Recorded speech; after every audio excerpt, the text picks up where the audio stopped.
Ողջույն սիրելի հետևորդներ, ինչպես եք, նախ շնորհակալ կլինեմ, որ բաժանորդագրվեք իմ YouTube-յան ալիքում, լայքեք եւ մեկնաբանություն բաց թողնեք։ Այսօր կխոսենք 4 տարերքներից 3-րդ տարերքի մասին, օդի տարերքի մասին, արդեն կրակի եւ ջրի տարերքի մասին խոսել եմ, կարող եք նայել իմ YouTube-յան նախորդ վիդեոները։ Օդի տարերքը, որը հանդիսանում է կապող օղակ հոգևոր և նյութականի մեջ, կառավարելով միտքը և հաղորդակցության դաշտը։ Օդը ամենաթեթև և ամենաարագ տարերքն է, որը անտեսանելի է, բայց ամուր է։ Այն ներկայացնում է ինտելեկտ և տիեզերական բանականություն։ Դրանք բաժանվում են հիմնականում 3 մասի. առաջին մասը մտքի ուժ, երկրորդ մասը ինֆորմացիայի հաղորդիչ և երրորդ մասը ազատություն և ճկունություն։ Առաջին մասը մտքի ուժը։ Մոգության մեջ օդը պատասխանատու է մտադրության ձևավորման համար։ Ցանկացած կանխադրանք կամ ծես սկսվում է մտքից կամ արտասանված բառից։ Ինֆորմացիայի հաղորդիչ երկրորդը։ Օդն այն միջավայրն է, որի միջոցով ուղերձները հասնում են նպատակներին, այն կապում է մարդկանց և գաղափարներին։ Եվ երրորդը ազատություն և ճկունություն։ Օդը չունի սահմաններ, այն սովորեցնում է մեզ լինել օբյեկտիվ և տեսնել իրավիճակը վերևից առանց ավելորդ էմոցիաների։ Նաև առանձնացրել եմ օդի տարերքի քարերը, հորոսկոպի նշանները և տարո քարտերի, որոնք են օդի տարերքին համարվում։ Հիմա նաև առանձնացրել եմ օդի տարերքի մի քանի քարեր, հեսա կասեմ։ Օդի քարերը սովորաբար լինում են թեթև, թափանցիկ կամ ունեն երկնագույն և դեղնավուն երանգներ։ Դրանցից են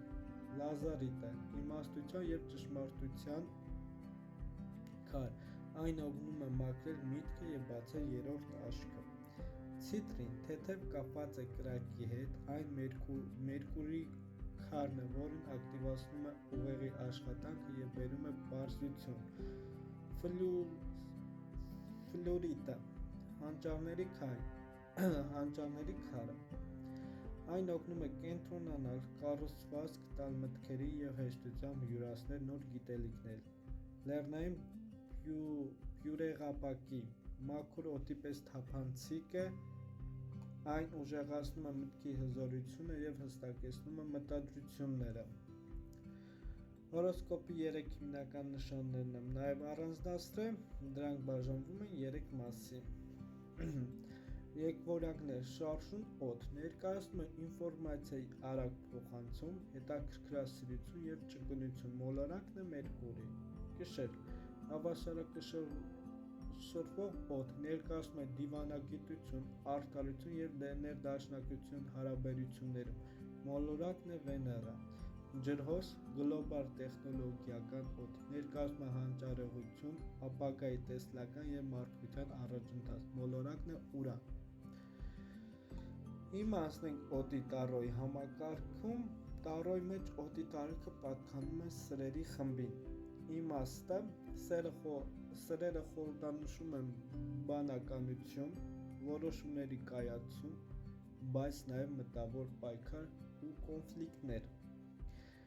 Դինամիկա, եթե քարտերը շատ են, սրերը նշանակում է իրավիճակը պահանջում է սառնություն, տրամաբանություն և կտրուկ որոշումներ։ Օդի հետ աշխատելու գործնական կանոններից մի քանիսը ձեզ կասեմ, որ շատ կարևոր է մոգերի համար, եթե զբաղվում են օդի տարերքի հետ մոգերը։ Ուղղությունը արևելք, այնտեղ որտեղ ծագում է արևը։ Օդի տարերքի գույներն են դեղինը, բաց երկնագույնը, մոխրագույնը և սպիտակը։ Ծիսական կիրառումը, օդի տարերքը ակտիվացնում են խունկերով, բույսերով, երաժշտությամբ, ձայնային ալիքների միջոցով։ Մոգության մեջ օդը օգտագործվում է մտքերը մաքրելու և նոր գաղափարներ ներգրավելու համար։ Օդը սովորեցնում է մեզ հաղորդակցել, լինել ազատ և հասկանալ, որ բառերն ունեն ուժ ստեղծելու կամ